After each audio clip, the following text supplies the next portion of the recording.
Try to remember your third birthday or your first day of nursery or anything at all from before you were 3 or 4 years old. For almost everyone, there's nothing there, just a blank. It's strange, isn't it? Those were some of the most important years of your entire life when you learned to walk, to talk, and to love the people who raised you. And yet your brain kept almost none of it. This isn't a flaw. There's a precise scientific reason, and what it reveals about memory is genuinely unsettling. Scientists have a name for this blankie: infantile amnesia. On average, our first memories begin around age 3.5, and even those are usually fragments, not full scenes. The strange part? Babies and toddlers clearly do have memory. A 2-year-old remembers words, faces, and routines, so the memories were being made. They just didn't survive. For a long time, psychologists assumed we simply couldn't form lasting memories that young.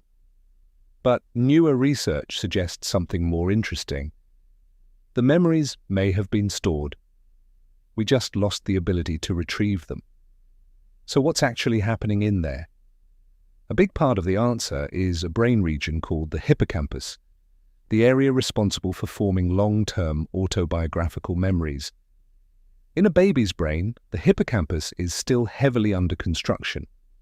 And here's the key. During early childhood, the brain produces new neurons at an explosive rate, a process called neurogenesis. That sounds like it should help memory. But researchers believe it may do the opposite. All those new neurons keep rewiring the circuits where memories are stored, essentially overwriting older connections before they can become permanent.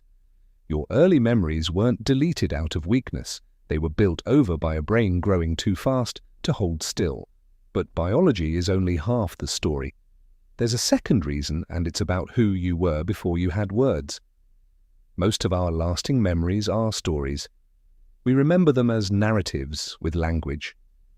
But before about age 2, you didn't have the language to encode experience that way. Things happened to you, but you had no words to file them under. There's also the sense of self. Psychologists find that a stable sense of I, a continuous me that things happen to, it doesn't fully emerge until around age 2. And here's the unsettling part. Autobiographical memory needs a self to attach the memories to. Before that self existed, there was experience, but no one yet to remember being there. Now here's where it gets even stranger. The few early memories you do have, there's a good chance some of them never actually happened. Memory researchers have shown that we can form vivid, detailed memories of events that didn't occur, especially from early childhood. Often, what you remember from being 3 isn't the event itself. It's a memory of a photograph, or a family story told so many times your brain rebuilt it into a scene and filed it as your own. Your earliest memory might not be a recording. It might be a reconstruction, assembled from photos, stories, and imagination, and labeled true by a brain that can't tell the difference. So what does all of this mean? First, if you can't remember your childhood, there's nothing wrong with you. It's not repression. It's not a sign something bad happened. For most people, it's just biology. Second, and this is the bigger one, those forgotten years still shaped you. You don't remember learning that the world was safe, or that it wasn't. You don't remember learning whether crying brought comfort, but your nervous system remembers. The memories disappeared. The patterns they created did not. There's something strangely freeing about all this. The earliest version of you, the one who learnt how to be a person, you'll never get to meet them. They live only in other people's memories now, but everything they learnt, every comfort, every fear, every first feeling of being loved, they handed it forward to you. You are the memory they couldn't keep. Here's a question for the comments.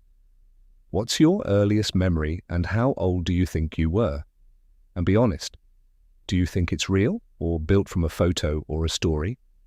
Send this to someone whose childhood is tangled up with yours. And subscribe. Next week, we're exploring why some people remember their dreams and others don't. See you there.